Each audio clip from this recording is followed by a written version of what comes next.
enhancement, whatever that means, emergency locust response, and small-scale irrigation and value addition, among others.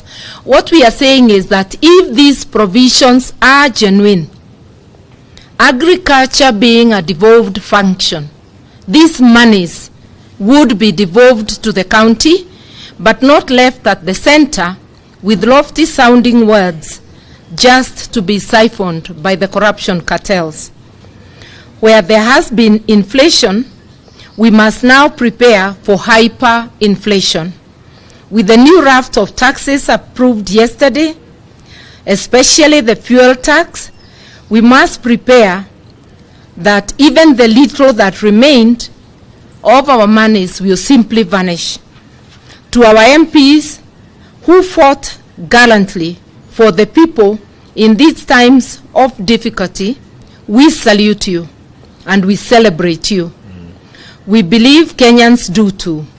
We celebrate the fact that whereas the regime had said not even a comma would be removed from the bill, our MPs, while pushing for the millions of Kenyans, were able to force the regime to accept not one, not two, but several amendments.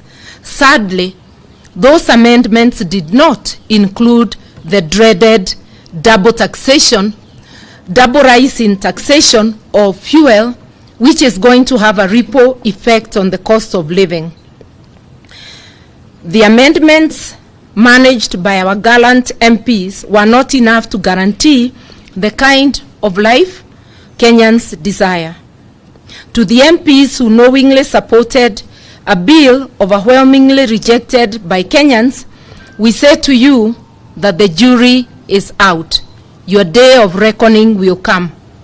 The writing is on the wall for this regime, and as the Bible tells us, and if I were to quote a certain member of this illegitimate regime, it is as the Bible says, mene tekel. We have decided to invite Kenyans to a consultation at the Kamukuji grounds next Tuesday, the 27th of June at 10 a.m., where the next course of action will be decided.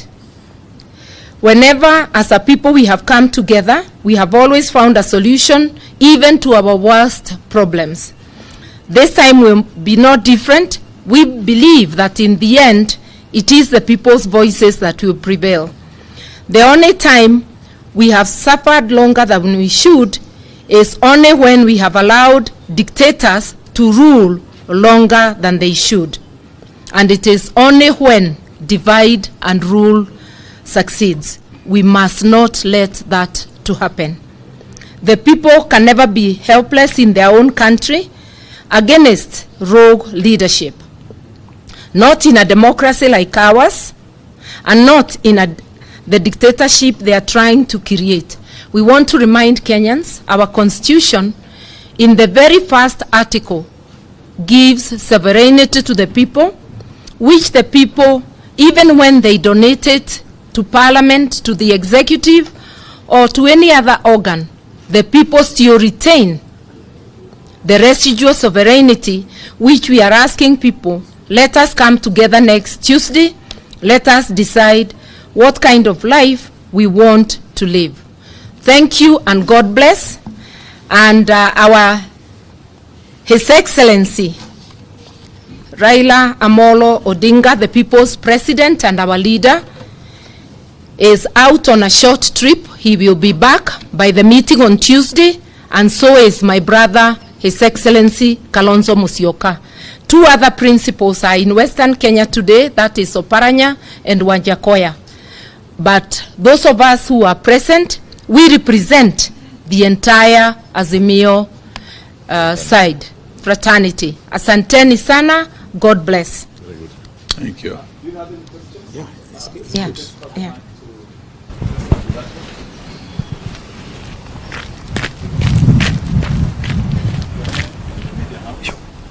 Okay. My name is Joel Chacha from K24 TV. Interior says Kindiki Kithure on Sunday warned that even as Azimio opposes this particular Finance Bill 2023, there should not be an option of going to the streets, as he will not allow that. Perhaps your rejoinder on that. I think we just need to say that the Constitution is where our rights are entrenched. Our rights are not given by people with